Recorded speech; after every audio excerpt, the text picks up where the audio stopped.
Welcome back to the Now Morning Show. And if you're just joining us, thank you so much for tuning in. Well, it's Tobago Thursday. And what that basically means is that we check in with the folks from Tobago, our sister isle, just to see how everything's going, see what new projects they're working on. And the guest I have with me is no different. I'm going to be speaking to Miss Anne Second, who is the director of the International Agency or Advocacy Against Child Abuse. Miss Anne Second, are you there? Yes, good morning. Hi, good morning. How are you?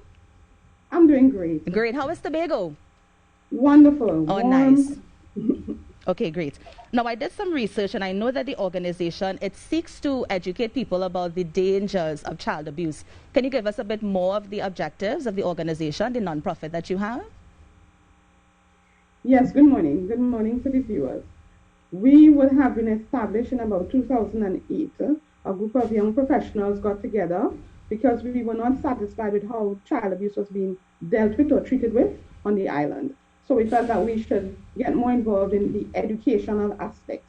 So we usually focus on things like workshops, conferences, adult support groups to help those who had experienced trauma as children but were never able to deal with it.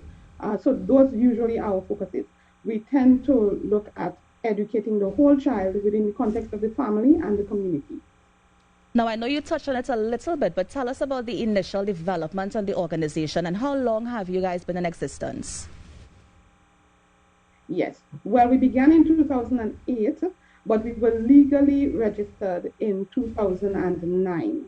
A number of us, teachers, police officers, students, a number of different professionals got together and we were thinking about how to make an impact, a positive impact that could actually change some of our very negative and haunting child abuse elements in Tobago.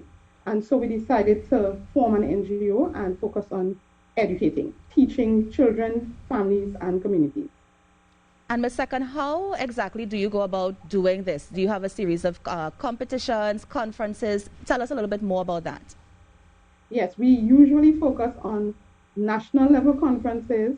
We've had conferences in the past where we interacted with other NGOs from throughout Trinidad and Tobago, and we got together with police officers, children's authority, different NGOs that focus on child abuse and so on.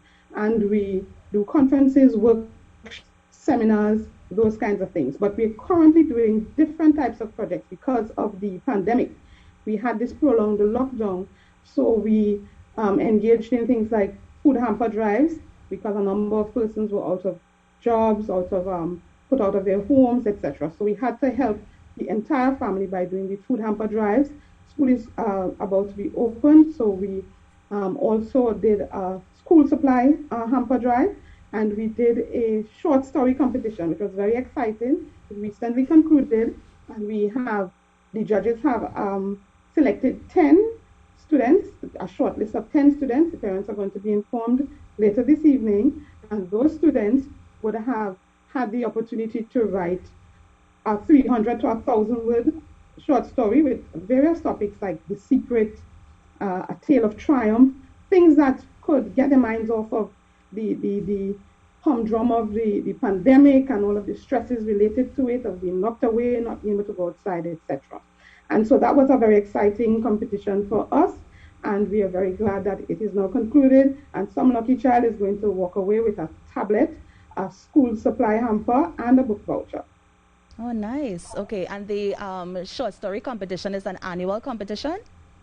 We have annual competitions. We have done this. This is our third year, but we had to do a lot of virtual things. In the past, students would be able to come and actually read their stories aloud. In this scenario, they will have to send their stuff by email and do virtual presentations, etc. So it was a little different, but we decided to still go ahead and try it. Now, I like that you mentioned it's different because I'm wondering how this year's competition would have differed from a competition, let's say, last year or year before or pre-COVID-19. Mm-hmm. Well, usually, whatever affects the faith, that would have affected it. So kids had to be a little more tech savvy. A child would have been able to handwrite a story in the past. Now they had to type it, and they had to edit it using those typing skills. They had to know how to be able to forward it by email, etc., and to follow us on our Facebook page, etc. So they had to have some tech skills this time to participate. Now, I know that there is a homework center, is it, that the advocacy group is also involved in? Can you speak some more about that? Yes, thank you for the opportunity to chat about that. So school is opening very soon. We have had in Tobago 252 kids totally dropping out of school last year, according to our Secretary for Education, Innovation and Energy. And I know in Trinidad, we had about 2,000 such kids. So we have to get involved. So we're going to have our center located in the west of Tobago and one in the east of Tobago, where we're going to have both primary and secondary school children interact with volunteer teachers after school for two-hour sessions per week.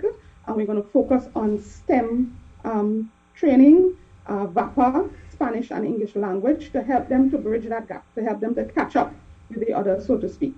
So we want to assist our state because we feel that it is necessary for us to participate and to be part of the solution. Good. So we're looking forward to that homework center. Good. And do you have any upcoming projects that you wish to share with us right now? Because I think it is November.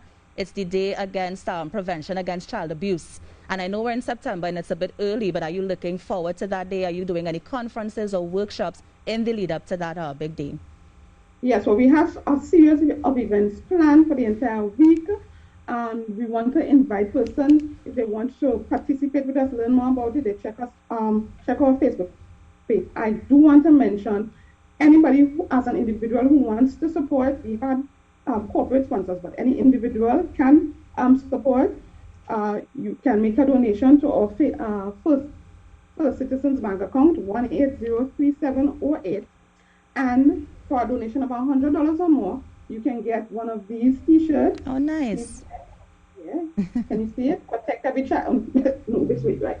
Protect every child. Right. So you can have it blue, or you can have it in orange, or if you do not want a T-shirt, because we're going to use those for our walkathon for that week of activities where we have our workshop and our conferences, you can have a health and wellness book. We have books on stress, headaches. This is one of my personal favorites here.